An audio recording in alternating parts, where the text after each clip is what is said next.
Hoje, os tsunamis matam milhares e varrem tudo o que há em seu caminho.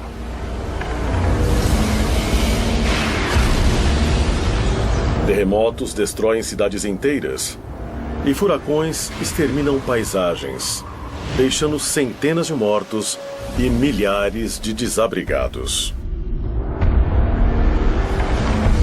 Desde que a Terra existe, acontecem desastres naturais. Mas esses desastres são mesmo capazes de varrer todos os vestígios de nossa existência, incluindo a arte, a arquitetura e a tecnologia? As evidências sugerem não só que isso é possível, mas que já aconteceu várias vezes. É bem possível que civilizações antigas tenham sido destruídas num grande desastre natural sem deixar rastros. O desenvolvimento lento de simples caçadores e coletores das sociedades muito complexas não parece mais ter sido tão gradual. Nos últimos anos, cientistas encontraram evidências de culturas antigas e que foram um dia prósperas milhares de anos mais velhas do que se imaginava. Mas o que aconteceu a elas? Como elas desapareceram? E isso poderia acontecer de novo? A Mãe Natureza vai cobrar um preço muito alto por este planeta. Seria a grande ruína da humanidade. Estamos mesmo destinados a ser varridos da face da Terra e nos tornarmos só mais uma civilização perdida. Civilização perdida.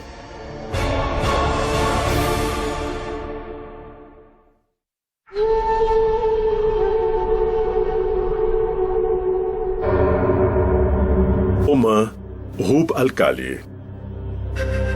O deserto de Rub al-Khali, em Oman, esse terreno proibido e desolado na Península Arábica, é marcado nos mapas como o quarteirão vazio. Suas areias que se movem e o calor escaldante são lar de aranhas bastante venenosas. Serpentes mortais e grupos de beduínos nômades. Mas antigas lendas descrevem essa área como um lugar diferente. Foi aqui, há aproximadamente 5.000 anos, que existiu um reino mítico chamado Ubar. Famosa por suas riquezas e beleza, mas supostamente destruída por Deus por sua perversidade e corrupção. O que se diz no Alcorão, em várias suras diferentes, é que um grande vento chegou e destruiu a cidade porque ela não vivia de acordo com a palavra de Deus. Na verdade, os profetas chegaram e queriam mudar tudo para que fossem corretos, mas eles recusaram. Então a cidade e a civilização foram destruídas.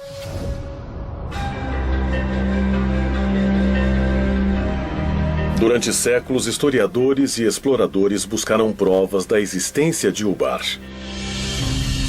Mas foi necessária uma combinação incomum de tecnologia espacial e arqueologia tradicional para encontrar evidências de que Ubar pode ter sido mais do que um mito.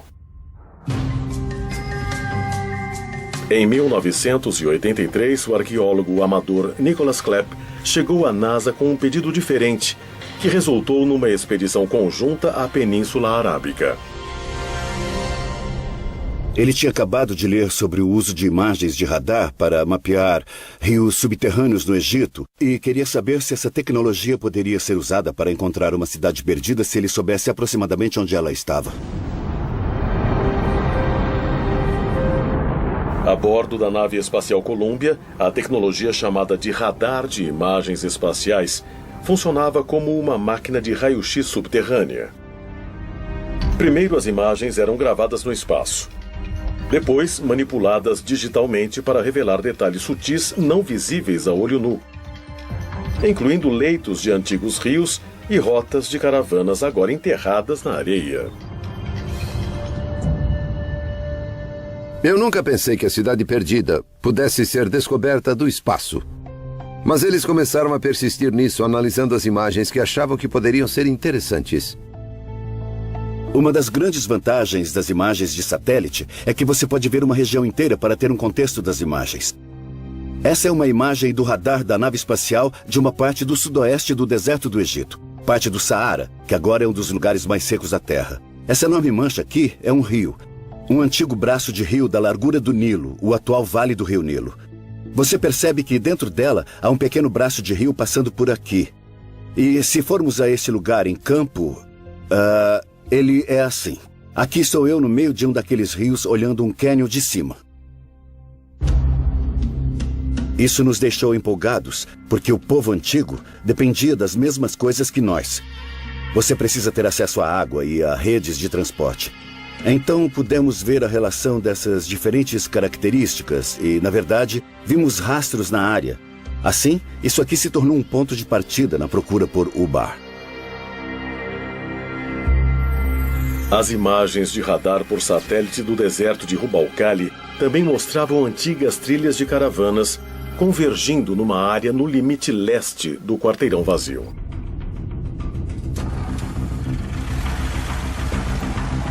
Usamos o que era uma tecnologia nova para pessoas comuns, o sistema GPS.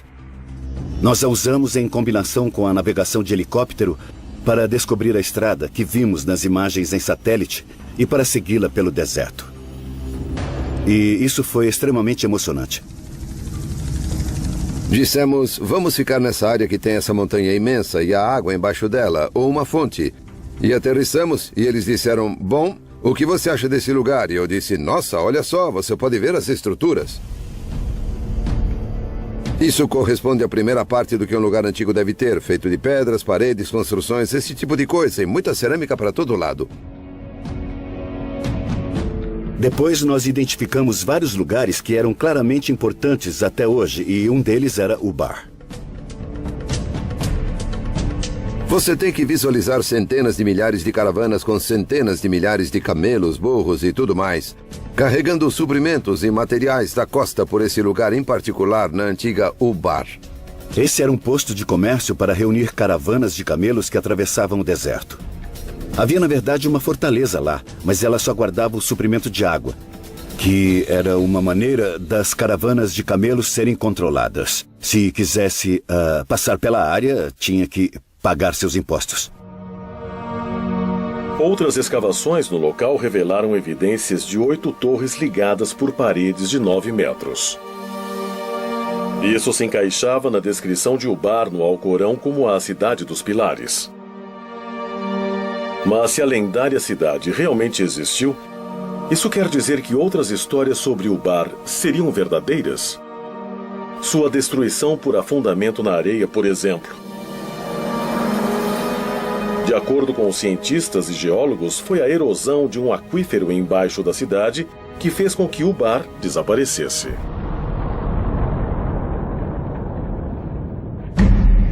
A evidência arqueológica em torno do local parece indicar que, quando os suprimentos de água diminuíram, a fortaleza desabou com o escoamento.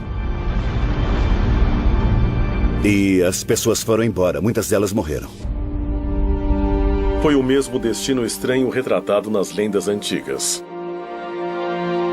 Mas um evento tão bizarro poderia realmente varrer uma população inteira? Ele poderia destruir todos os vestígios de uma cultura, uma língua, uma civilização. De acordo com muitos arqueólogos e historiadores modernos, uma consequência tão devastadora não só é possível, mas também muito provável.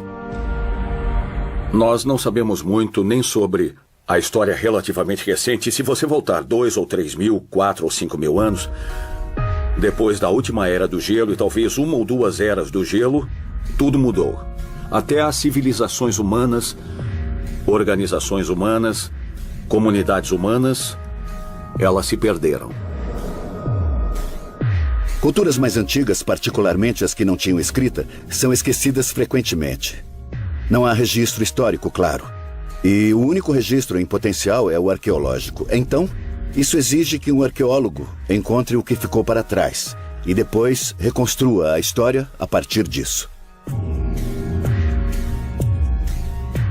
Durante décadas, os cientistas acreditaram que os seres humanos existem há aproximadamente 200 mil anos. e que o que chamamos de civilização surgiu apenas há poucos milhares de anos. Mas novas descobertas desafiam constantemente o que realmente sabemos de nossa própria história. A visão comum diria que você tem uma civilização quando descobre as primeiras cidades e as primeiras escritas. E isso aconteceu por volta dos anos de 3.500 a.C., no Iraque e na Mesopotâmia. E é nessa época que os bandos ou grupos de pessoas se transformam de caçadores e coletores em sociedades agrárias. Ou seja, quando puderam plantar a própria comida. Depois que isso aconteceu, eles puderam se estabelecer em um lugar. E é nesse assentamento da humanidade é que nós começamos a falar no conceito de civilização. Nós sabemos muito bem até um certo ponto, talvez dezenas de milhares de anos. Também sabemos muito bem dos estudos evolucionários sobre em que época os humanos deveriam estar por aqui. E essa brecha entre haver humanos e as civilizações que estudamos bem é grande. Então existe uma questão excitante sobre desde quando há civilização. Mas se o bar realmente existiu, quantas outras cidades antigas estão enterradas, esperando ser encontradas? E uma vez descobertas, o que vamos encontrar? Talvez a evidência de nosso próprio passado. Ou vamos encontrar pistas para a nossa futura destruição? Çayırfa, leste da Turquia, 1994. Numa montanha rural, o arado de um fazendeiro curdo parou abruptamente quando ele atingiu uma pedra retangular imensa, enterrada em parte na terra. Durante vários dias ele tentou cavar e retirar o objeto difícil. Então, algo inesperado aconteceu. O fazendeiro começou a encontrar evidências de formas estranhas esculpidas na pedra. Logo, sua descoberta atraiu equipes de arqueólogos internacionais até o local. E depois de cuidadosa escavação, uma série de pedras megalíticas imensas foram reveladas. E nelas havia relevos incrivelmente bem preservados de animais, incluindo javalis, raposas, bovinos e várias aves, muitas não nativas da região. Estes são desenhos perfeitamente executados. Alguns leões são realmente incríveis. É bem claro que é um lugar extraordinário. Mas o que foi realmente impressionante é que o local, conhecido como Göbekli Tepe, ou Monte com Umbigo, na Turquia, parece ter 11.000 anos. Quase 5.000 anos mais que qualquer outro local comparável. Göbekli Tepe é um ponto de virada. O que ele significa para os arqueólogos é que nós temos que estender, expandir nossa definição de civilização para incluí-lo. Göbekli Tepe pegou todo mundo de surpresa.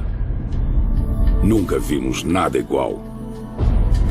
Ele mostra uma sofisticação tremenda. É uma descoberta surpreendente para um período tão antigo. Göbekli Tepe é extraordinária. Ela tem 7.000 anos a mais que as pirâmides. As pessoas dizem como os egípcios teriam aquela tecnologia, aquele entendimento em estágio tão primitivo na humanidade. Mas acho que precisamos ver essas ideias sob uma luz completamente nova. Porque Göbekli Tepe tinha 7.000 anos a mais. Nos últimos anos, imagens de radar do local ajudaram a revelar um complexo imenso, mostrando mais de 20 enormes estruturas ovais, cada uma consistindo de colunas megalíticas em forma da letra T, junto com 4 pilares de calcário esculpido, unidos por paredes de pedra de 1,80 m de altura e colocadas num círculo de 9 a 30 metros de diâmetro. É óbvio que há um grande planejamento, há uma previsão, há uma habilidade de mobilizar trabalho e manter aquele como um lugar que depois foi visitado por um longo período de tempo. As pedras pesam geralmente de 15 a 20 toneladas cada, apesar de algumas talvez chegarem a 40 ou 60 toneladas. A ideia da organização disso é totalmente assustadora, eu diria. É claro que você teria que ter centenas, se não milhares de pessoas envolvidas nesse projeto de construção. Mas quem construiu Göbekli Tepe? Para que propósito ela servia?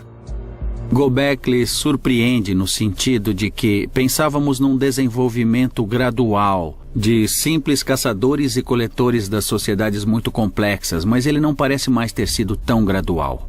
O escavador do local acredita que o local é o centro de uma região.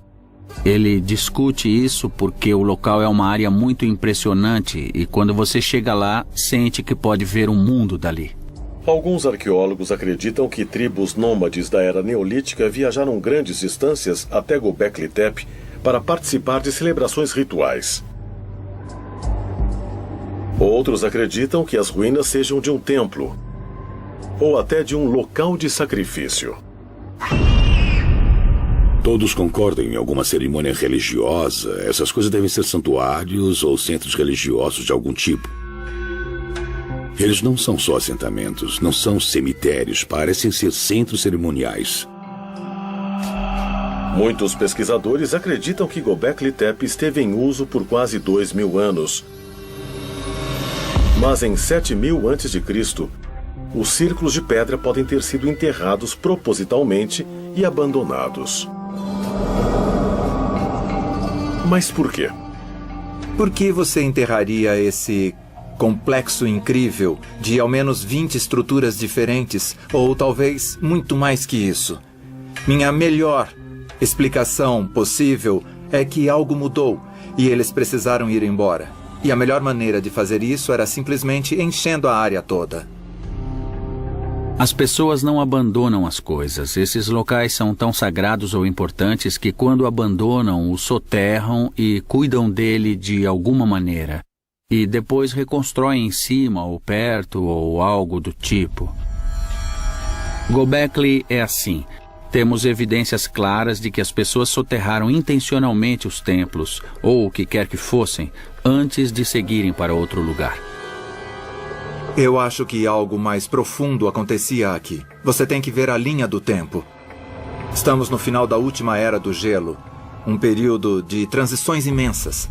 E há evidências de que houve algum tipo de catástrofe nesse tempo, possivelmente causada pelo impacto de um cometa ou um asteroide no continente norte-americano.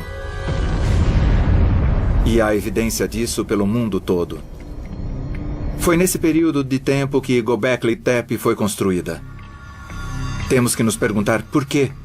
E talvez a resposta seja que eles precisaram fazer isso. Acontecia alguma coisa.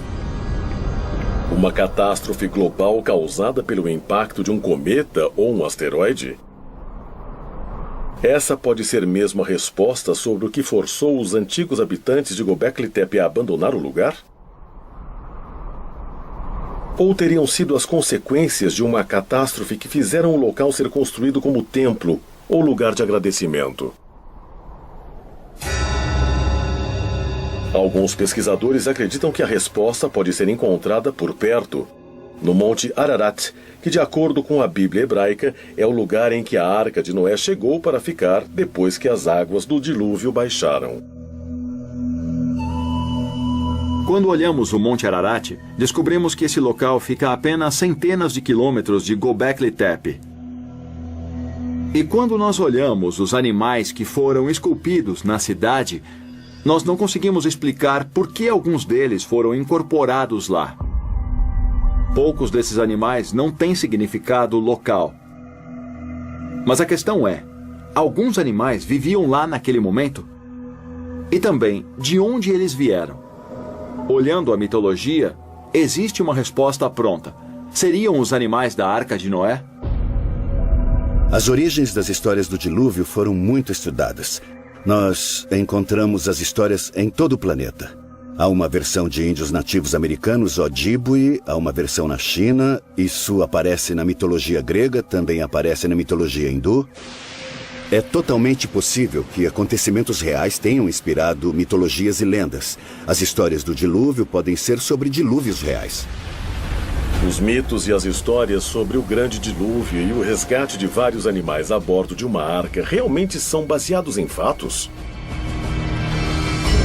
Talvez a resposta possa ser encontrada no estudo de outras civilizações perdidas e no que elas podem revelar sobre o passado misterioso e o futuro incerto da humanidade. –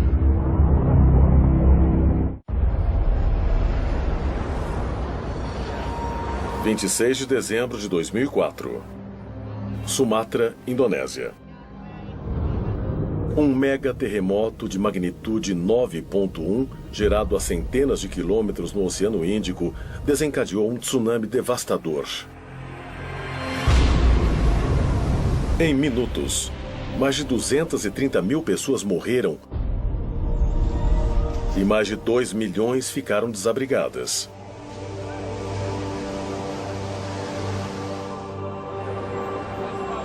Sete anos depois, em 11 de março de 2011, um terremoto de magnitude 9 atingiu o nordeste do Japão.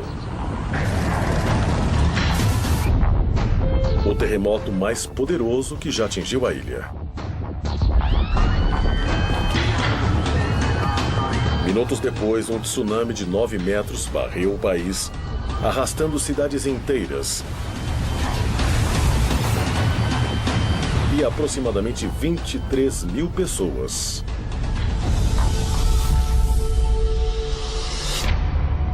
Mas se cidades modernas, com equipamentos de prevenção a desastres modernos, podem ser varridas em questão de minutos, esse também poderia ter sido o destino de muitas civilizações antigas e agora perdidas. Desde que a Terra existe, acontecem desastres naturais. Tsunamis, terremotos, erupções vulcânicas. Tudo isso aconteceu antes de haver humanos para contar histórias sobre eles. Vulcões também são notórios por arrasar civilizações. E Pompeia é o exemplo perfeito disso. O Vesúvio entra em erupção e uma região inteira congela no tempo e é destruída.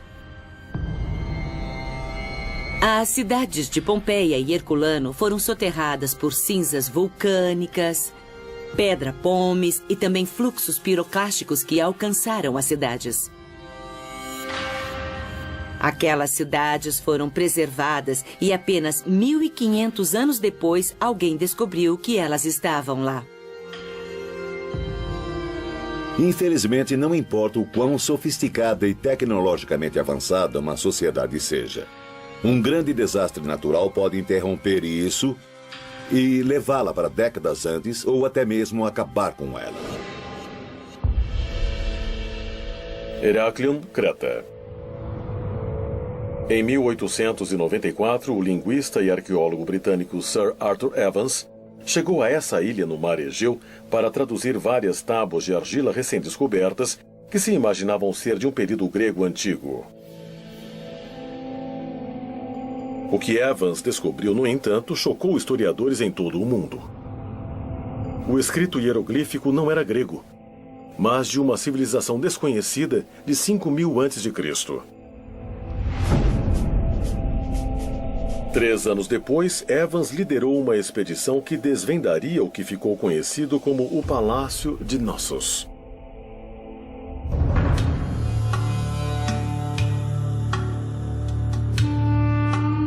De acordo com arqueólogos, a estrutura imensa um dia conteve salas lindamente decoradas, água corrente quente e fria e até banheiros internos.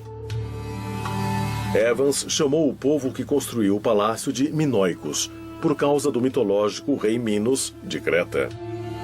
A civilização minoica era a superpotência do leste do Mediterrâneo na Era do Bronze. Tinha uma frota enorme e fazia comércio com praticamente todos os povos do Mediterrâneo. A civilização minoica de Creta era uma sociedade que começou a desenvolver uma série de palácios bem elaborados com jardins para cerimônias, pinturas, afrescos e arquitetura bem elaborada. Os minoicos agora são considerados a primeira grande potência no Mediterrâneo. Seu reino se estendeu aproximadamente de 2500 a 1600 a.C. Mas como um povo tão poderoso e tecnologicamente avançado simplesmente desapareceu?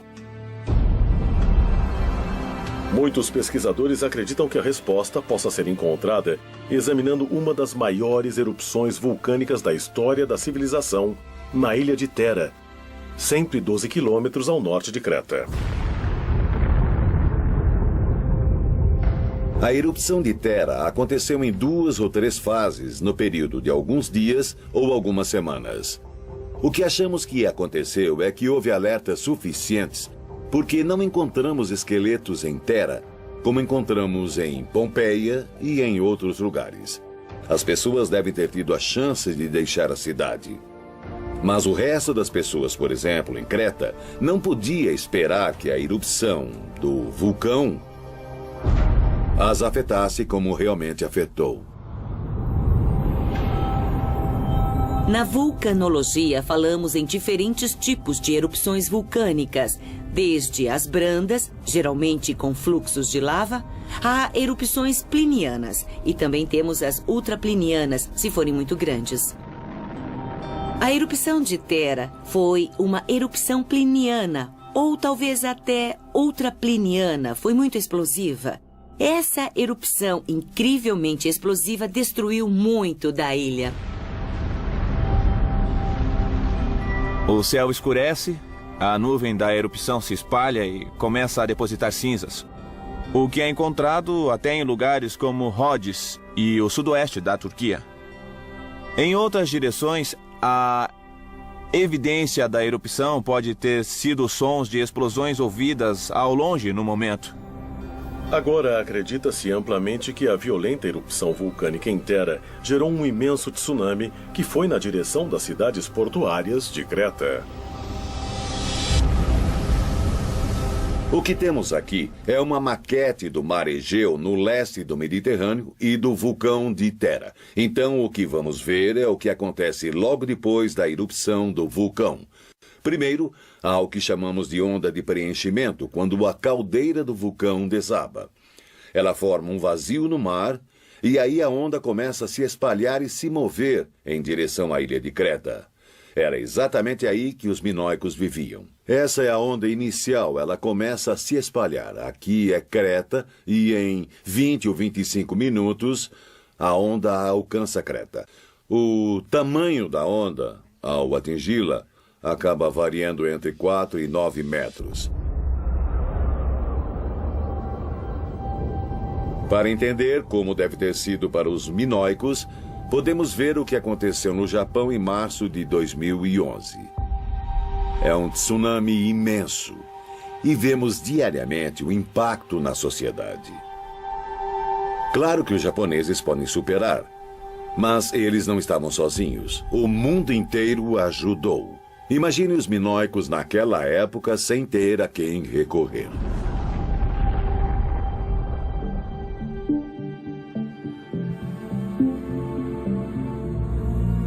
É possível que uma civilização tenha existido, tenha desaparecido e depois outra civilização tenha vindo sem saber que houve uma civilização antes dela? Essa é uma teoria fascinante que leva a todo tipo de especulação, porque muita gente, fica querendo saber e perguntando se poderia haver uma civilização na Terra que fosse predadora de outras civilizações. E isso nós não sabemos. Se um vulcão ativo pudesse mesmo varrer todos os vestígios de uma civilização passada, uma atividade vulcânica similar poderia oferecer o mesmo perigo ainda hoje? Pesquisadores de vulcões dizem que sim, e se preocupam com a possibilidade de uma catástrofe dessas ameaçar a costa leste dos Estados Unidos. A ilha de La Palma, próxima a Tenerife, nas Ilhas Canárias, tem algumas falhas e imagina-se que grande parte dela possa escorregar para o mar. E se isso acontecer, ela pode causar um imenso tsunami. O colapso de um vulcão nas Ilhas Canárias, como Cumbre Vieja e La Palma, pode produzir um nível de estrago por volta de 20 mil quilômetros de linha costeira desde Newfoundland e a costa leste dos Estados Unidos, seguindo para o Caribe e o norte do Brasil. O que as maquetes dizem é que quando as ondas chegarem à costa leste dos Estados Unidos, elas estarão por volta de 10 ou 20 metros de altura. Então, é a altura da onda que nós vimos em Sumatra em 2004, depois do terremoto lá, e que nós vimos no Japão depois do terremoto de 2011. Mas um desastre natural, como uma erupção vulcânica, um terremoto ou um tsunami, pode realmente destruir todos os vestígios de uma civilização?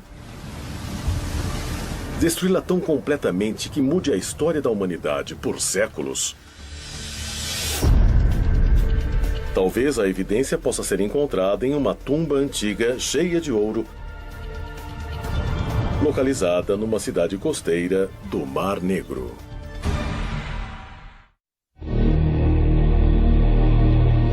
Varna, Bulgária. Durante séculos, essa cidade de veraneio no Mar Negro atraiu viajantes e negociantes de toda a Europa e do Oriente Médio. No século II d.C., os romanos se aproveitaram da primavera quente do local para construir uma série de banhos públicos. Mas nenhum desses visitantes, nem mesmo os locais, sabiam do segredo que havia enterrado bem abaixo da cidade. Um segredo que mudaria a história europeia para sempre depois de revelado. Tudo aconteceu no final do outono de 1972. Havia um plano de fazer uma construção na área industrial de Varna. E eles escavavam tudo para a colocação de cabos de eletricidade. Um operário, Reicho Marinov, estava cavando um buraco de 1,20 m quando viu o que pensou ser um antigo artefato de cobre. Marinov levou a peça para casa por segurança. E depois de algumas semanas, alguém da aldeia disse a ele: "Oh, puxa, mas que coisas interessantes você encontrou." E o diretor do museu de Daugopol foi à casa desse operário. Quando viu tudo, ele ficou absolutamente chocado. No dia seguinte, arqueólogos do Museu de Varna, incluindo Alexander Minchev, foram ao local da construção e ficaram impressionados com o que encontraram.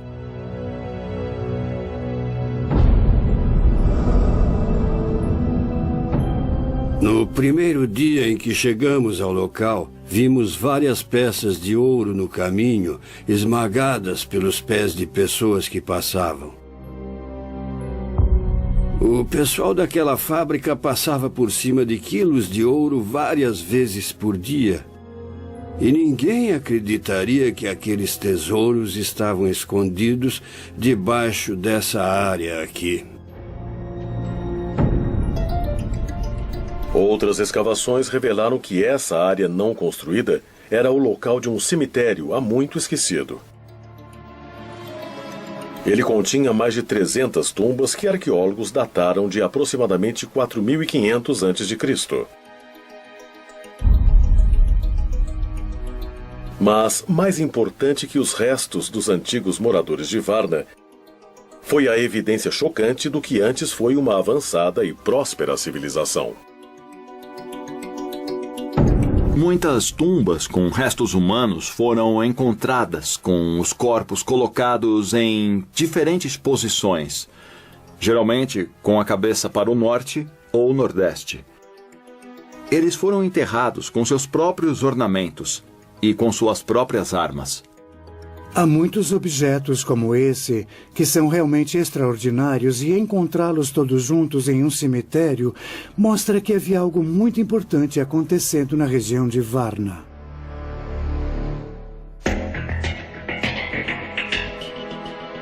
Dentro das tumbas havia mais de 15.000 artefatos de design complicado, incluindo machados de cobre, de jade e quantidades significativas de joias em ouro.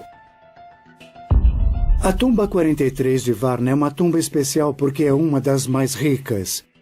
é de um homem com idade entre 45 e 50 anos. Alguns objetos são realmente incríveis e um deles é uma cobertura para pênis de ouro. Tem tudo a ver com a potência sexual, o poder masculino e a fertilidade. Há isso de um lado, e de outro, há um simbolismo político, a clava de ouro.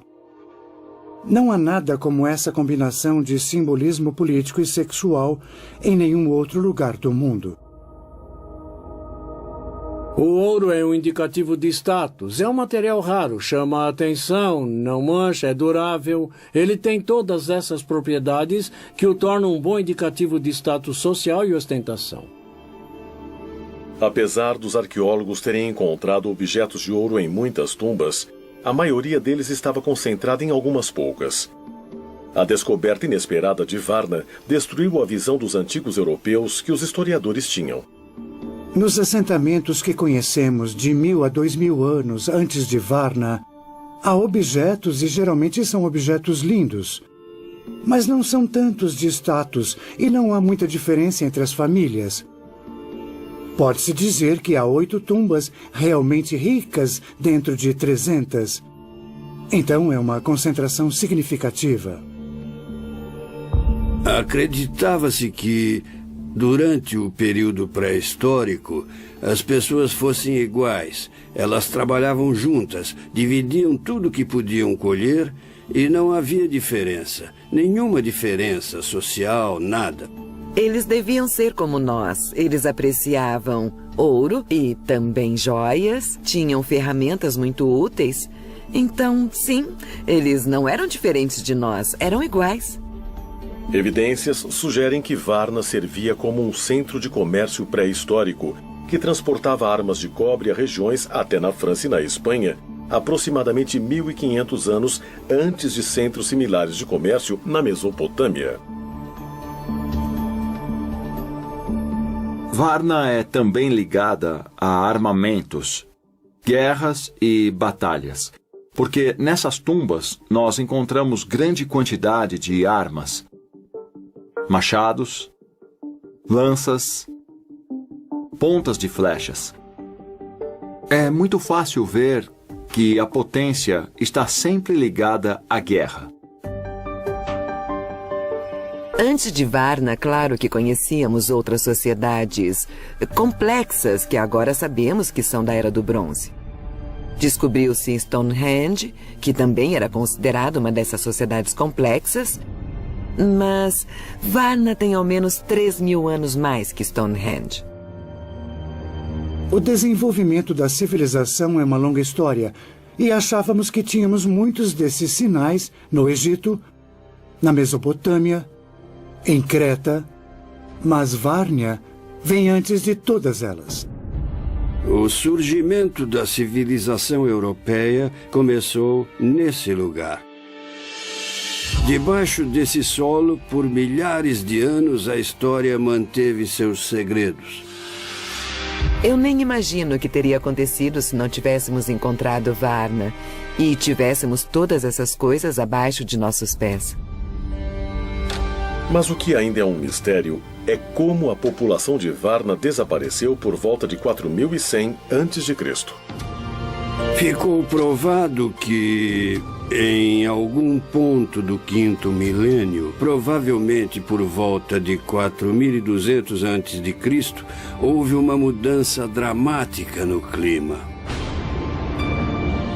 E, por causa disso, o nível de água subiu, junto a temperaturas muito mais altas.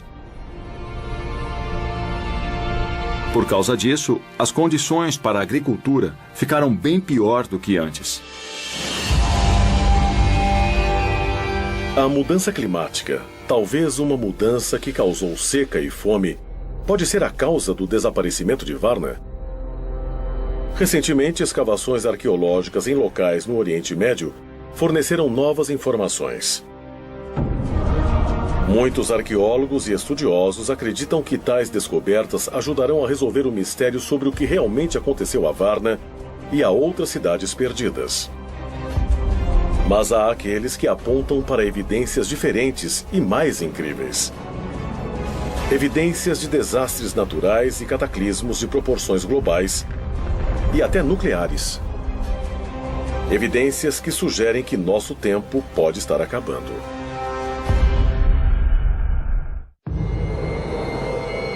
Tel Hamukar, nordeste da Síria. 13 quilômetros ao norte da fronteira com o Iraque. No início de 2000, uma equipe arqueológica do Instituto Oriental da Universidade de Chicago fez um anúncio impressionante. Eles tinham descoberto as ruínas de uma civilização desconhecida com mais de 6.000 anos. As escavações revelaram uma cidade um dia próspera chamada de Tel Hamukar, cheia do que pareciam ser casas luxuosas, negócios prósperos e prédios governamentais. É grande, tem por volta de 1 quilômetro quadrado. Deve ser o suficiente para conter 10 ou 20 mil pessoas, então é bem grande. Quando era próspera, quase certamente tinha uma escrita. Os prédios públicos foram escavados apenas até um certo ponto, mas havia um muro grande em torno deles e portões imensos. Esses elementos de civilização ainda precisam ser recuperados porque hoje estão debaixo de cidades modernas. Hamukar demonstra que nossa noção de cidades, ou seja, com divisão de trabalho, com leis e sistemas legais, estruturas de governo, desenvolvimento artístico e expressão, pode ter acontecido muito antes do que nós acreditávamos. A descoberta surpreendente de Tel Hamukar demonstrou o que estudiosos já consideravam um fato: que a primeira cidade antiga de verdade tinha surgido ao sul da Mesopotâmia, 643 quilômetros mais ao leste do que agora é o Iraque. Mas se Tel Hamukar era uma cidade tão grande e próspera, por que desapareceu de repente? Por volta de 3.500 a.C., eles tiveram um mau dia. Houve claramente um dia em que aconteceu um ataque. Durante esse ataque, o povo de Hamukar foi vencido. Sua cidade foi destruída e, quando ela voltou mais como uma pequena aldeia e nunca mais se recuperou do ataque. Parte desse assentamento do 4º milênio antes de Cristo foi incendiada. A última contagem que vi falava em 12 esqueletos. Eram esqueletos que não tinham sido formalmente enterrados, pelo que sei. O argumento da guerra e da destruição proposital do local é bastante convincente. A guerra no tempo da destruição de Hamukar foi meio que um combate mano a mano. Mas há evidências de que, possivelmente, as pessoas usassem balas em Hamukar. Não balas de armas, claro, mas atiradeiras. Essa é uma ideia controversa que surgiu das escavações em Hamukar. Mas não há dúvidas de que a cidade foi destruída, de que a luta foi brutal e que a cidade foi incendiada. O interessante é que, naquela época, você tinha as cidades do sul, como Uruk, que se desenvolviam, e sabemos disso há muito tempo. Mas há novas evidências de que locais como Hamukar criavam seu próprio tipo de civilização ao mesmo tempo. Havia uma dinâmica do norte versus o sul, e isso acontecia. Então, a destruição de Hamukar pode ter sido o fim desse povo do norte que estava tentando criar seu próprio modo de vida, mas foi vencido pelo povo do sul e isso mudou a história. Centenas de quilômetros a oeste de Tel Hamukar estão as ruínas de outro assentamento antigo, Tel Caramel. Em 2007, arqueólogos escavando antigas tumbas no local descobriram as fundações de 5 grandes torres de pedra, cada uma medindo 4,5 metros de diâmetro e sugerindo uma altura de aproximadamente 6 metros. Imagina-se que elas tenham ao menos 10.000 anos de idade. Elas estão localizadas ao norte da Síria, não muito longe de Göbekli Tepe, e é bem óbvio que estamos lidando com a mesma cultura aqui. Por que exatamente elas foram construídas é um mistério. A resposta mais óbvia é sugerir que são defensivas e que podia haver predadores, animais ou humanos. Claro que a pergunta é, para que elas eram usadas? Eram parte de uma fortaleza real? Eram torres de observação? Ou elas tinham outro propósito? Para ser sincero, não se sabe ao certo. Tel Carmel, ao noroeste da Síria, é um local importante porque nos dá a primeira evidência de estruturas permanentes construídas em pedra por um grupo de pessoas que data de antes do que eram conhecidas como as mais antigas estruturas na cidade de Jericó por volta de 2000 anos.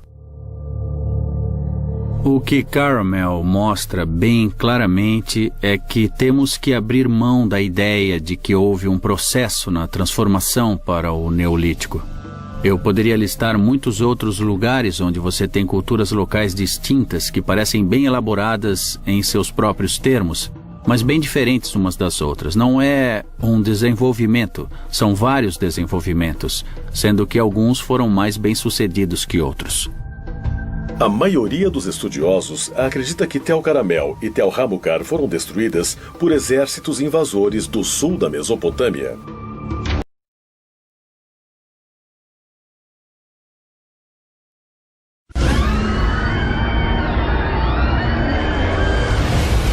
Hoje, os tsunamis matam milhares e varrem tudo o que há em seu caminho.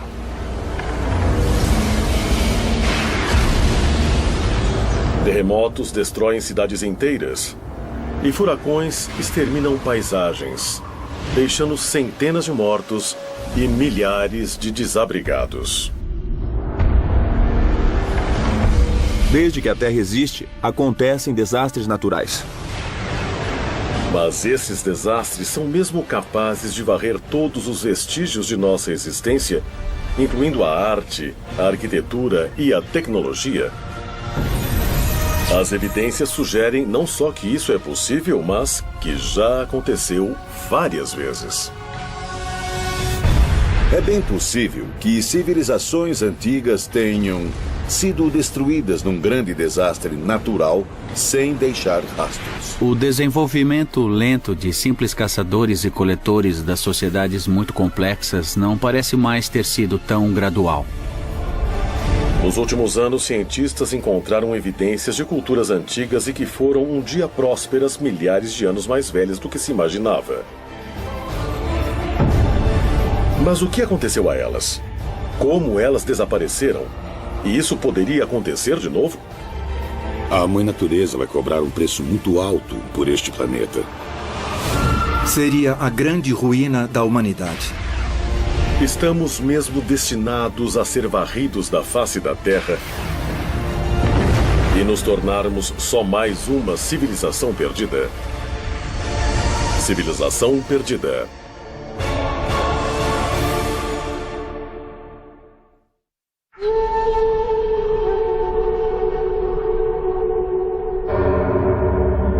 Oman, Ruba. O suficiente e temos um reator nuclear. O que pode acontecer com um reator natural é um desastre na escala de Chernobyl. Uma liberação de radiação que poderia afetar a saúde das pessoas.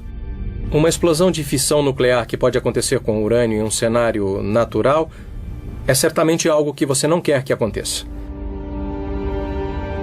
Mas ela é tipicamente subterrânea. Pode ser como um vulcão, e então, dessa forma, seria um desastre natural. Alguns cientistas agora acreditam que tal explosão nuclear poderia varrer toda a vida por centenas, se não milhares de quilômetros ao redor do local do depósito de urânio. E se isso aconteceu no oeste da África, poderia acontecer em outra parte da Terra? Talvez em Tel Hamukar. Sabendo o que aconteceu num lugar há 2 bilhões de anos, é bem provável que haja outros bolsões em lugares mais profundos, onde ainda não verificamos bem. Acho que muita gente ainda não pensou na ideia de que pode ter havido alguma grande catástrofe natural que fez as civilizações desaparecerem. Quantas delas desapareceram no passado e nós nem sabemos, porque talvez tenha sido há 20 ou 30 mil anos. Estamos focados agora em civilizações dos últimos 5 mil anos. Nós só vamos até a história chinesa e a egípcia. Civilizações pré-históricas podem ter sido destruídas por explosões naturais catastróficas de lugares profundos na Terra? Ou é possível que a destruição em massa de antigas cidades tenha vindo de locais muito mais distantes? –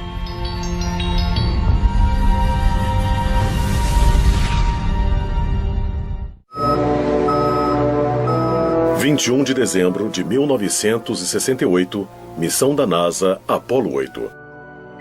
Liderada pelo comandante Frank Borman, foi a primeira nave espacial tripulada a chegar à Lua. Completando 10 órbitas lunares, os astronautas captaram algumas das melhores imagens já vistas da superfície lunar.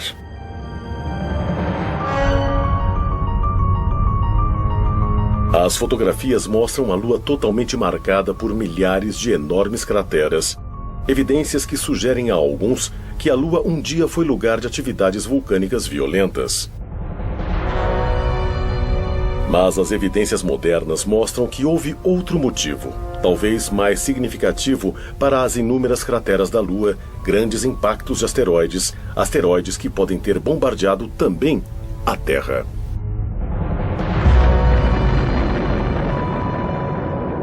Não é o homem na Lua, são crateras na Lua. E na história da Lua e na história do mundo, deve haver muito mais objetos que atingiram a Terra e depois atingiram a Lua.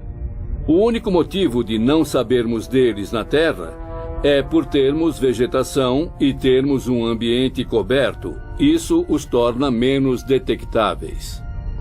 O maior desastre natural que pode acontecer e que pode nos varrer, sabe, é um grande impacto.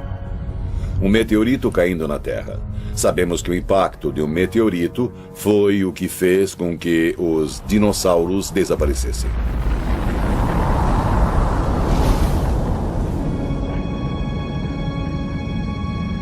Nós estamos hoje na beira da cratera do meteoro, um local de impacto de meteorito bastante famoso no norte do Arizona. A cratera foi formada aproximadamente há 50 mil anos, quando um asteroide de uns 45 metros de diâmetro chegou veloz pela atmosfera a uns 42 mil quilômetros por hora. Ele impactou o chão com uma força igual a 1000 bombas de Hiroshima.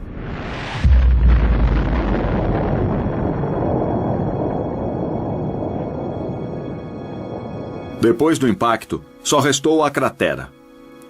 Essa cratera hoje mede uns 1.250 metros. Tem 4 quilômetros de circunferência e 167 metros de profundidade. Isso é como ter o monumento de Washington dentro dela, e o topo do monumento estaria na altura da borda da cratera. Então, se um evento como esse ocorresse numa área tão populosa como Nova York, estimamos que a área com perda de vidas poderia chegar a mais de 16 quilômetros. Em junho de 2002, aconteceu algo que pode ter sido um alerta para todos nós. Um asteroide do tamanho de um campo de futebol passou entre a Terra e a Lua. Ele cobria 1/3 do espaço até a Lua. Nós nem sabíamos que ele estava lá até depois de ter passado por nós. Se ele caísse no Pacífico, poderia varrer o sul da Califórnia com um tsunami. Algo com um poder tão destrutivo passou tão perto da Terra e nem sabíamos que ele estava lá até ter passado direto por nós. Não podemos deixar esse tipo de perigo passar despercebido no futuro. Em 2005, a NASA começou a mapear os maiores asteroides conhecidos no espaço e que tinham possibilidade de atingir a Terra. Eles são conhecidos como objetos próximos à Terra. Um objeto próximo da Terra é um cometa ou um asteroide no espaço perto da Terra, nas cercanias da Terra. Tecnicamente é um objeto que pode estar entre 40 e 5 milhões de quilômetros da órbita da Terra. Os tamanhos dos objetos podem ir de uma bola de golfe a um quarteirão de uma cidade e até mais. Vários meteoros do tamanho de bolas de beisebol entram na atmosfera da Terra diariamente e queimam na atmosfera superior. Apenas asteroides de ao menos 30 metros de diâmetro têm a chance de atingir a superfície de nosso planeta. Um dos impactos mais recentes de um asteroide com a Terra aconteceu em 30 de junho de 1908, na região de Tunguska, na Sibéria russa. Um objeto de 30 a 40 metros chegou na atmosfera da Terra, e a pressão da atmosfera na parte da frente do asteroide pequeno foi tão maior que a pressão na parte de trás que ele foi esmagado e explodiu uns 6 quilômetros acima da superfície da Terra.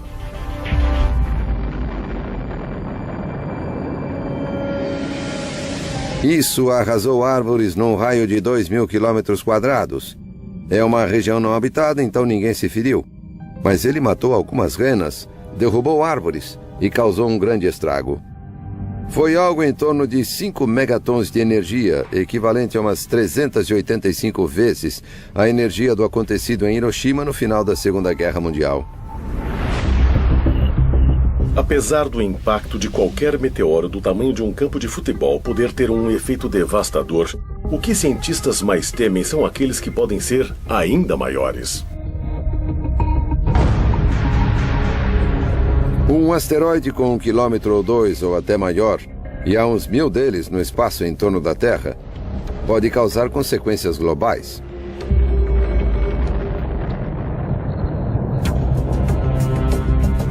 Mas esse não é o grande problema. O grande problema é a poeira e as partículas jogadas na atmosfera da Terra, que podem tapar boa parte da luz do Sol.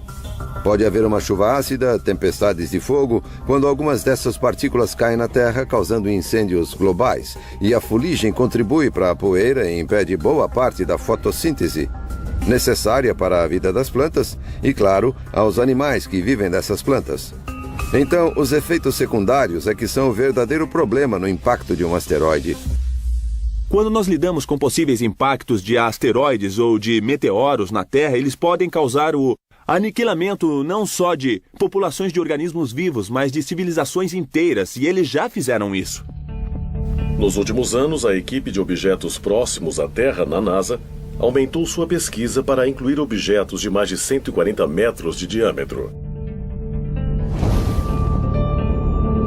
Um deles, um asteroide de 300 metros chamado Apophis, é esperado para passar perto da Terra em 2029.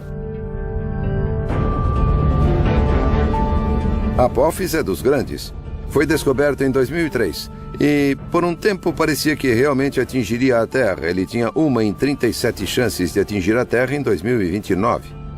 Mas observações adicionais nos permitiram descartar o impacto em 2029. Pode vir bem perto. Vai ser um objeto visto a olho nu por pessoas na Europa. Então você vai ver um asteroide se aproximando da Terra, mas ele não vai bater.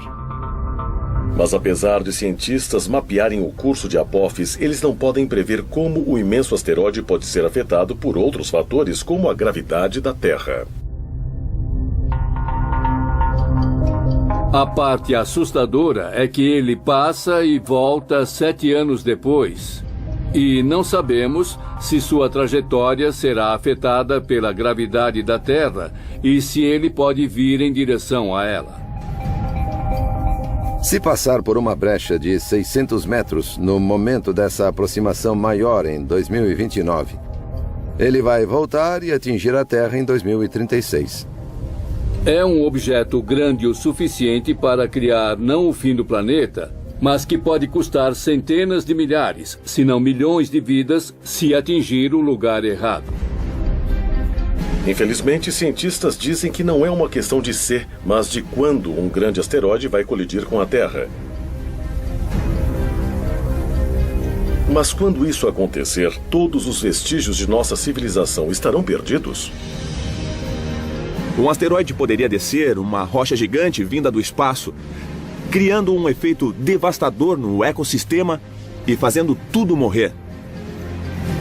É possível apagar uma espécie inteira. É possível apagar um registro completo de tudo que existe. Isso também pode ajudar a explicar por que outras civilizações antigas foram destruídas e quase esquecidas? Acho que é bem possível termos civilizações mais antigas que, de alguma forma, foram apagadas por um objeto que desceu na Terra e mudou toda a natureza do planeta. Não somos Chicken Littles. Eu sei que é assim que pensam de nós, que somos Chicken Littles dizendo que o céu está caindo. O céu não está caindo, mas pode haver algo lá em cima vindo em nossa direção. Se nosso planeta for atingido por um meteoro em nosso tempo, há providências que podem ser tomadas para minimizar sua devastação? Estamos suficientemente preparados para evitar a perda de séculos de avanços tecnológicos que a humanidade conseguiu até aqui? Ou somos ainda mais vulneráveis do que acreditamos? Monte Kilimanjaro, na Tanzânia. No ano de 2000, o paleoclimatologista Lonnie Thompson e uma equipe de pesquisadores perfurou profundamente uma geleira que cobria o pico da montanha. Lá, eles coletaram amostras de gelo que revelaram evidências de condições climáticas e suas mudanças não só nas últimas décadas, mas de dezenas de milhares de anos.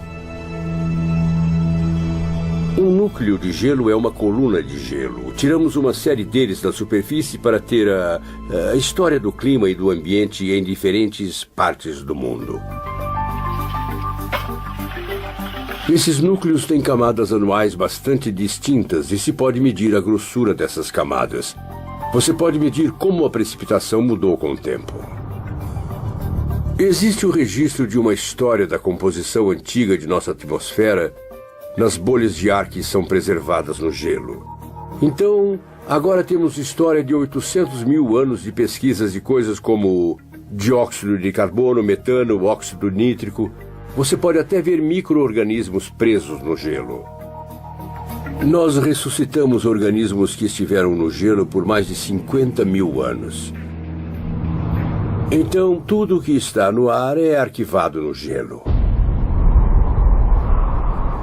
Então, o que vemos lá são períodos de calma e depois períodos em que há cataclismos. Essa é a realidade da vida no planeta Terra. Se vai de uma coisa a outra. Universidade de Ohio, fundada em 1870.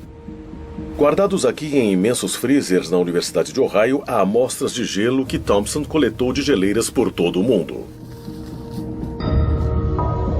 Temos mais de 7 mil metros na sala agora.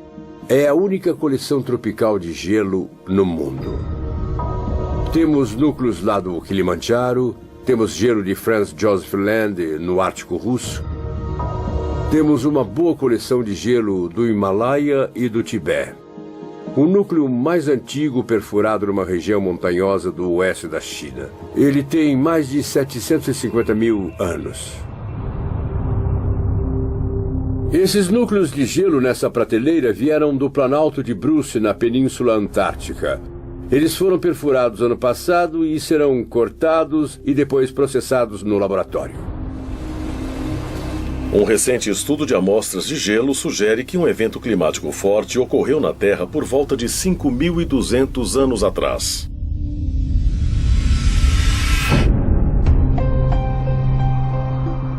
Essa mudança brusca coincidiu com um tempo em que muitas civilizações novas surgiam na Ásia e no Oriente Médio. Parece que em todo o mundo algo novo começava a acontecer. E uma das minhas curiosidades é por quê? Por que aconteceu naquele tempo? Por 100 mil anos vivemos perfeitamente vidas felizes como caçadores e coletores. E de repente as coisas mudaram. O que pode ter feito isso acontecer? Você deve procurar um denominador comum. E o que une todas as sociedades agrárias é o clima. Sabemos que foi o período em que o deserto do Saara secou. 4, 5 mil anos atrás havia lagos naquele deserto. Pessoas viviam lá. Sabemos disso porque elas deixaram artes nas rochas. Há muita evidência de que alguma coisa bem dramática aconteceu naquele tempo. Mas se uma catástrofe global ocorreu, o que a causou? Pode ter sido uma seca mundial? Um meteoro pode ter batido na Terra e levantado pó suficiente para bloquear o Sol? Ou a causa foi uma erupção vulcânica? Erupções vulcânicas são muito importantes se falarmos de um planeta. É como um planeta que perde seu calor primordial. Tivemos erupções vulcânicas na Terra por bilhões de anos. Os humanos só viveram uma fração muito pequena desse tempo. Então, as erupções vulcânicas estão aqui muito antes de nós estarmos. Elas estarão aqui muito depois que nós nos formos. Elas são parte essencial do que é a Terra. Mesmo existindo vulcões ativos em todo o mundo, a maioria é muito pequena para causar devastação global. A não ser, claro, que seja um supervulcão. A ideia é de que existem vulcões que consideramos normais. Eles liberam uma certa quantidade de lava, uma quantidade de energia, uma quantidade de explosão. Se você tem um vulcão onde a lava e os gases estiveram bem vedados, isso vai criar uma pressão extra. E quando escapar, vai ser uma explosão ainda maior. E isso é classificado como um supervulcão. Há vulcões na Terra que são capazes de erupções muito grandes. Em geral, os vulcões em torno do Anel de Fogo, os vulcões que têm caldeiras, como os da Nova Zelândia, de Papua Nova Guiné ou do Alasca. Cientistas identificaram ao menos 7 supervulcões ao redor do mundo. O maior fica debaixo do Parque Nacional de Yellowstone, em Wyoming. O pensamento comum em geofísica sobre Yellowstone e sobre alguns outros lugares na Terra é de que há uma concentração de calor nas profundezas que forma uma região de derretimento parcial da rocha, e isso é constante. A ideia é de que isso, de vez em quando, pode criar uma erupção muito grande. De acordo com os cientistas, a erupção mais recente em Yellowstone ocorreu há aproximadamente 600 mil anos. Quando Yellowstone vai fazer isso de novo é completamente desconhecido para nós. Não temos como saber. É como prever o tempo ou alguma coisa geológica. Você sempre vai ter uma margem de erro na previsão de quando vai acontecer. Yellowstone é um vulcão relativamente novo. Todas as erupções aconteceram nos últimos 2,5 milhões de anos, e isso é pouco em termos geológicos. Se Yellowstone entrasse em erupção de novo, uma erupção cataclísmica seria incrível. Seria algo que não vimos em tempos registrados. O Monte St. Helens pareceria uma bobagem comparado ao que Yellowstone poderia fazer. Isso teria efeitos globais no clima. Resfriaria a temperatura média da Terra e devastaria o oeste dos Estados Unidos. Cobriria tudo de cinzas. Então, a agricultura se perderia. Os efeitos durariam algum tempo.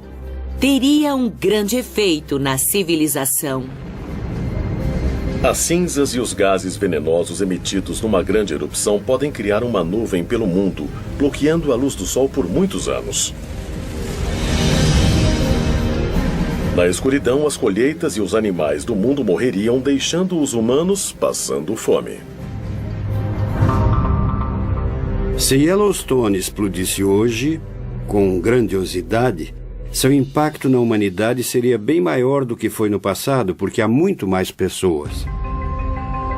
Nós temos 7 milhões de pessoas a mais no mundo a cada mês. Isso é sem precedentes. Então, temos vulnerabilidades para as quais não estamos preparados.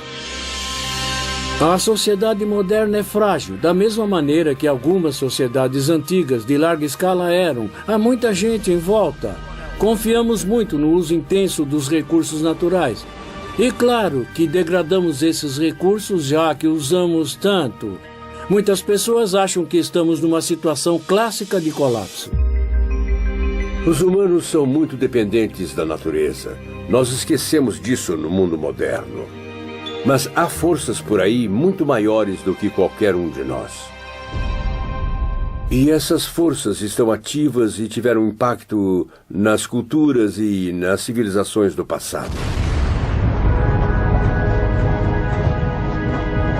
Desastres cataclísmicos globais podem parecer ficção científica. Mas acredite se quiser, muitos governos e empresas se preparam para tais eventos. Infelizmente, uma grande pergunta paira diante deles. Seus planos funcionarão?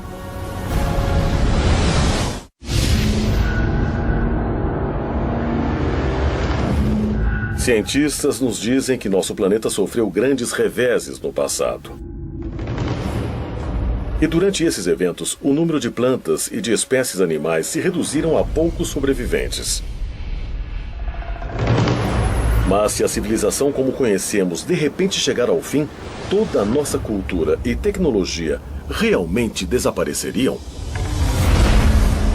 Há muitos exemplos na história de povos do passado que tinham tecnologias ou entendimentos que se perderam. O mais famoso, claro, é o da Biblioteca de Alexandria, no Egito. Com a destruição dessa biblioteca nos primeiros séculos da nossa era, enormes conhecimentos acumulados de antigos foram perdidos. E não era só o registro dos egípcios, claro, era da maior parte do mundo clássico. O que acontece a uma civilização se todo o seu conhecimento reunido for destruído?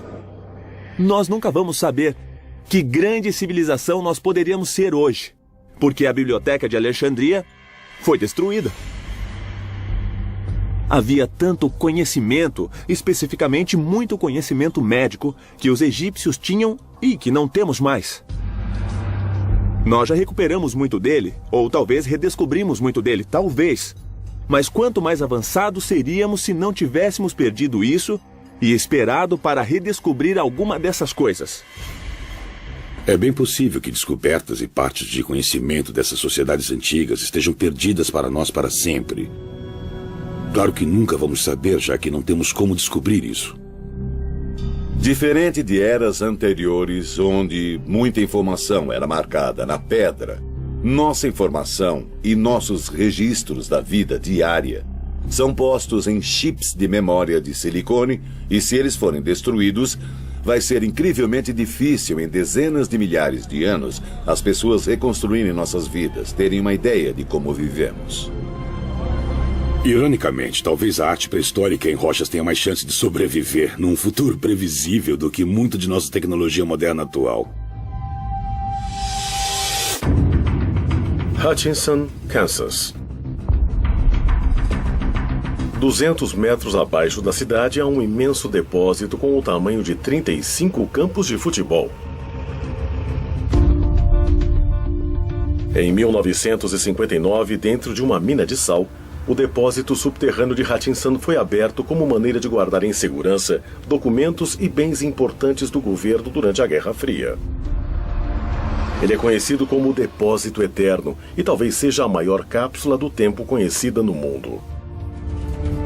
O subterrâneo não é sempre o melhor lugar para guardar valores, mas tem algumas qualidades muito importantes. Há uma temperatura muito estável e muitas reações químicas. As reações de desgaste dependem da temperatura e de suas flutuações. A umidade também tem um papel importante. Se você tiver uma umidade estável, particularmente que não seja muito baixa nem muito alta, ela age como um maravilhoso conservante. Esse é um dos motivos dos museus serem mantidos em temperatura e umidade estáveis. E uma maneira fácil de encontrar essa temperatura e umidade estáveis sem usar muita energia é indo para os subterrâneos, e especialmente num lugar como uma mina de sal, onde há o preservante natural da ação do sal. Por exemplo, as peles animais que foram usadas para criar os pergaminhos do Mar Morto foram lavadas no sal do Mar Morto, que age como conservante natural e impede que a pele animal seja destruída pelos micróbios. Esse é um dos motivos de ainda termos esses materiais hoje. Entre itens raros e valiosos guardados no local estão as cópias originais de muitos filmes populares e programas de televisão, assim como fotografias históricas e documentos importantes.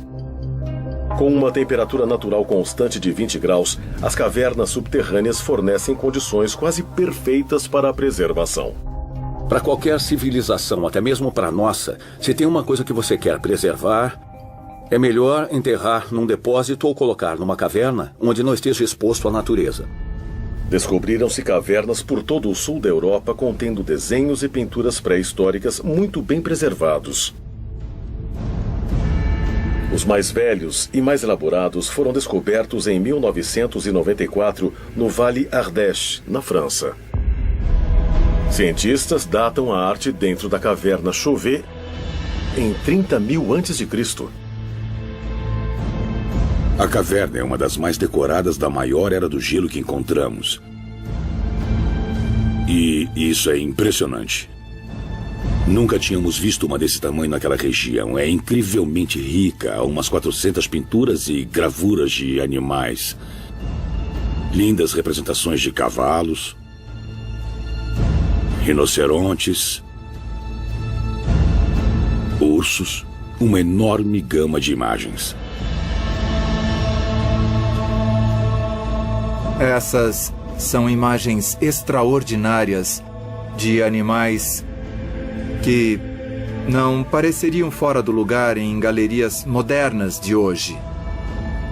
A idade e a qualidade das pinturas na caverna Chauvet puseram em dúvida tudo o que se conhecia e se acreditava antes sobre a existência do homem nesse planeta. Elas são vistas como as obras de arte mais antigas criadas por humanos. O interessante na caverna Chauvet é que estamos lidando com Homo sapiens que estão tentando representar pensamentos e ideias abstratas nas paredes das cavernas bem antes da invenção da escrita e bem antes de qualquer definição de civilização. A questão é, por que fizeram isso? Esses artistas antigos criaram sua arte em paredes de pedra dentro de cavernas para as protegerem para futuras gerações? Daqui a 30.000 anos, os únicos vestígios de nossa existência seriam os que estão guardados em segurança nos subterrâneos? Algo gravado em pedra, se estiver no ambiente certo, facilmente dura milhares, se não talvez milhões de anos, se for num local subterrâneo. Numa ilha remota norueguesa, 240 metros ao sul do Polo Norte, e a quase 120 metros de profundidade numa montanha de areia, está o depósito global de sementes Svalbard. Seu propósito é ser uma segurança contra a perda acidental da vasta gama de plantas e plantações de comida da Terra. Mais de 20 milhões de sementes são armazenadas aqui. As sementes são guardadas em minas de carvão abandonadas, que são locais muito estáveis. Algumas sementes podem durar muito tempo, outras precisam ser plantadas para crescer e depois serem colhidas. Então, não é um ambiente estático. Lá, as sementes têm de ser constantemente renovadas e constantemente trocadas por outras de todo o mundo. Acho que o banco de sementes é feito expressamente para um evento que destrua a civilização.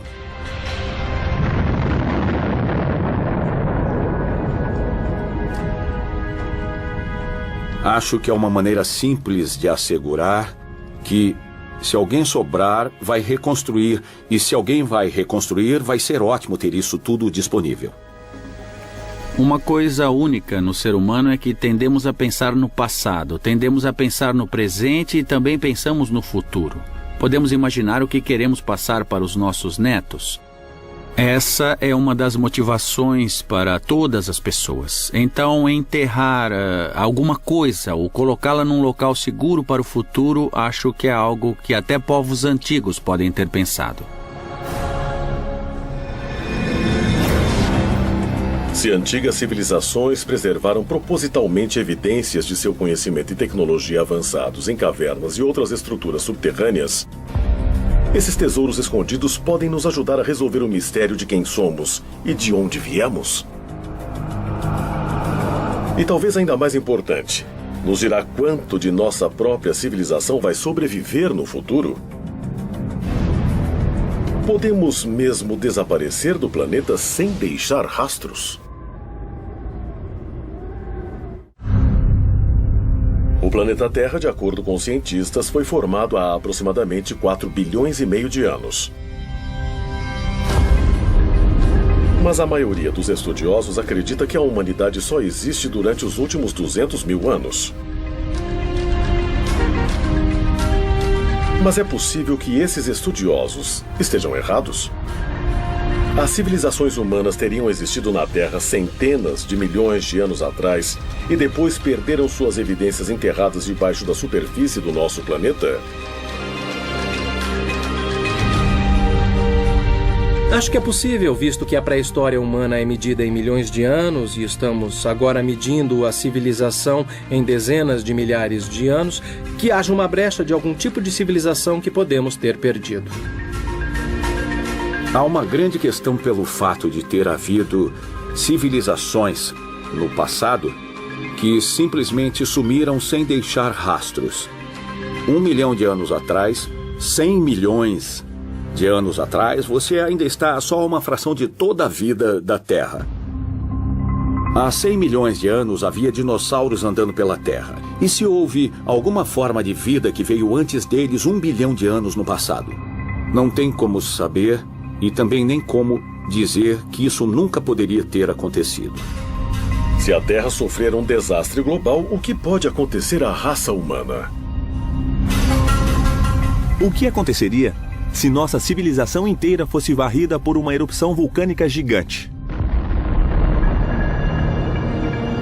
Que tornasse toda a atmosfera tóxica e todos nós morrêssemos, nós teríamos que aprender como cozinhar com o fogo novamente?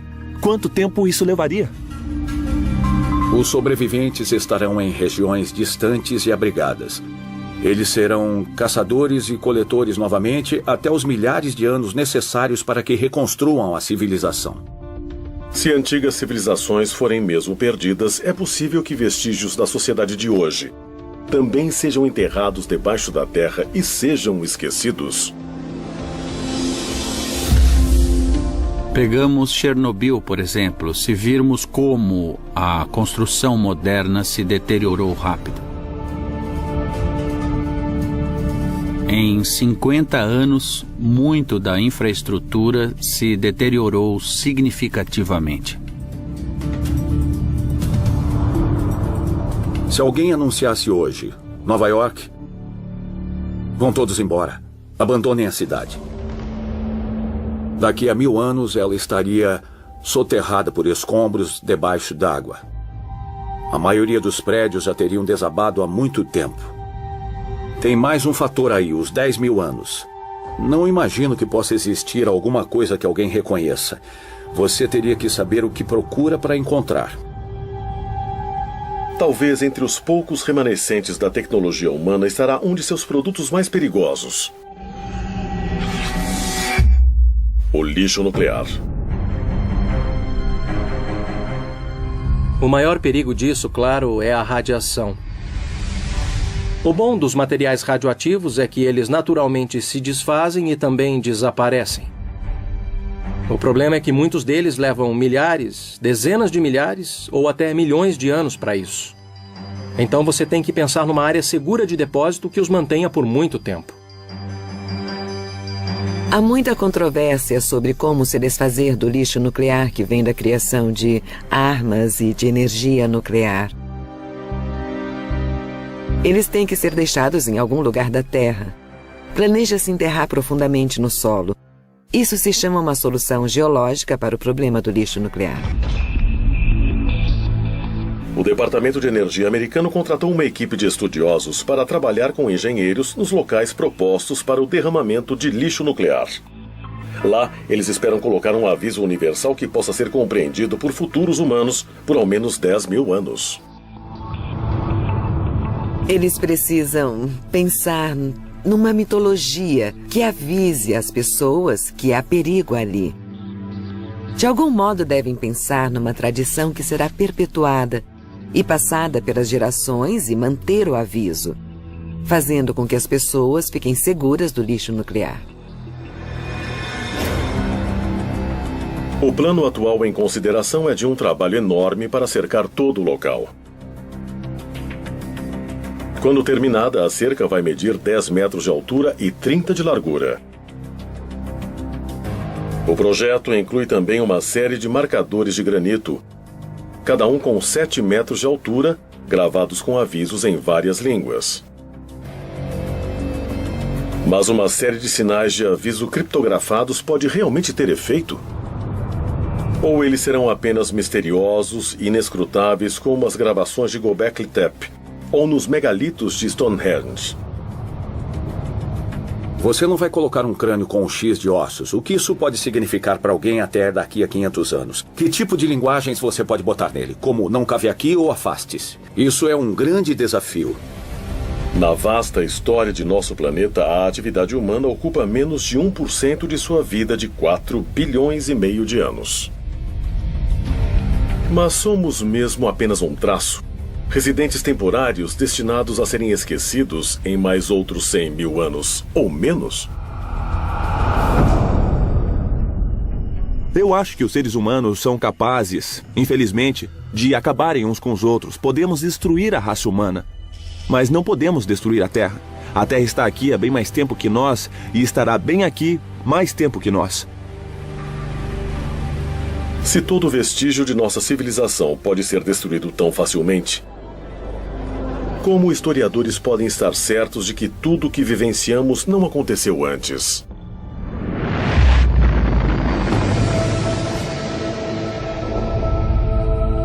Estamos revendo datas o tempo todo. E acho que, em algum estágio, evidências que provavelmente já estão por aqui vão começar a nos fazer perceber que pode ter havido outras civilizações. Algo que provavelmente nós não reconhecemos nesse momento. A data de origem das coisas vai cada vez mais para trás, seja da cerâmica, dos assentamentos, do uso do fogo, o que for. Nunca nos fixamos numa data e dizemos que não pode ter acontecido antes, porque inevitavelmente outras evidências surgirão. O fato de civilizações terem evoluído mais de uma vez e talvez terem sido varridas por algum evento e voltado de novo pode fornecer algumas lições para nós hoje. O fato é que um verdadeiro estudioso vai perceber que quanto mais informações tivermos, mais vamos perceber que não sabemos nada sobre o mundo. Se pensarmos bem, os registros escritos que temos de um passado distante são tão mínimos que praticamente não sabemos nada. A história da humanidade é mesmo misteriosa? Ou há pistas que ainda estão escondidas, esperando serem descobertas? Quando as encontrarmos, nós entenderemos seus possíveis avisos? Ou vamos ignorá-los e nos tornarmos mais uma civilização perdida?